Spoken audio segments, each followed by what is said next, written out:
এটা আসলে বড় বড় বিল্ডিং কনস্ট্রাকশন কাজ করে, বিল্ডিং এর নিচে যে বেড়া দেয় এই কাজ করে তারপর আপনার বড় বড় জিলে বেড়া দেয়। এটা একমাত্র তৈরি হয় সুতা থেকে তৈরি হয়। সুতা থেকে এটা সুতা পাকায় মেশিন রেল হয়, রেলের থেকে এটা মেশিনের মাধ্যমে জাল হয়। এখানে নেট তৈরি হয়। মানে এই জালটা তৈরি হয় যেহেতু প্রথম রেল সুতাতে রেল হয়, রেল থেকে সুতাটা ঘুরে তারপর মেশিনে জাল নিচে নামার পর রুলার প্যাঁচকায় হাবার প্যাঁচকায় এটা গিটা হয়, গিটা জাল নিচে নামে, রুলার এখানে পিছনে আসে, রুলার পেঁচার পরে রুলার কাটা দেয়, কাটার পরে এখানে ঝুলার জ্বালা যদি স্পোর্ট শিলা থাকে আর এক্সট্রা মূল্য শিলানোর পরে এটা জ্বালায় বস্তা পেট করে আমরা ইস্তার মেশিনে পাঠাই। এখান থেকে ইস্তারি করে জ্বালা দুইয়া পরিষ্কার করে প্যাকেটিং করে বাইরে বা দেশে রপ্তানি হয়। এটা তৈরি হতো 24 ঘন্টা, অল টাইম 24 ঘন্টা চলে। এটা সময় তো সারাক্ষণই সবসময় চলে মেশিন 24 ঘন্টা। আপনার এক মেশিন প্রতি যে সাইজ ছোট বড় পাকা আছে সাইজ অনুযায়ী এই 60 কেজি হয়। একটা এক কোয়ালিটি, একটা ছোট হয়, বড় হয়, ছোট কম হয়, বড়টা বেশি হয়।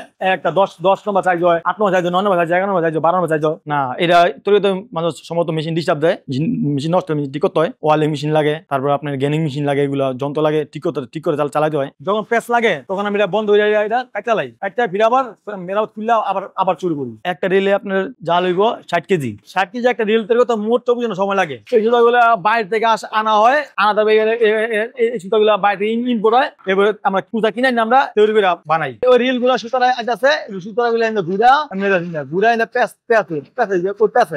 সুতা নিচে নামা আছে, নিচে নামার পরে হাবার গুলো এগুলো গুনা দেওয়ার পরে আপনার এই সুতা গিটটা হয়, গিটটা থেকে এগুলা জাল হয়ে নিচে নামে এখানে ঘুরে ওই রিলে পেঁচা হয়। যখন মাপ মতো রিল হয় তখন আমরা রিলটা কাটালাই, এখানে ঝুলাই দিই। এইটা ভাই বানাইছি এরকম সিস্টেম, আস্তে আস্তে গুণা হয়, যেহেতু পাকা ছোট পাকা থেকে আস্তে আস্তে তৈরি হয়, আস্তে গোটা আছে, এই জন্য এটা আস্তে আস্তে গড়ে সময় বেশি লাগে।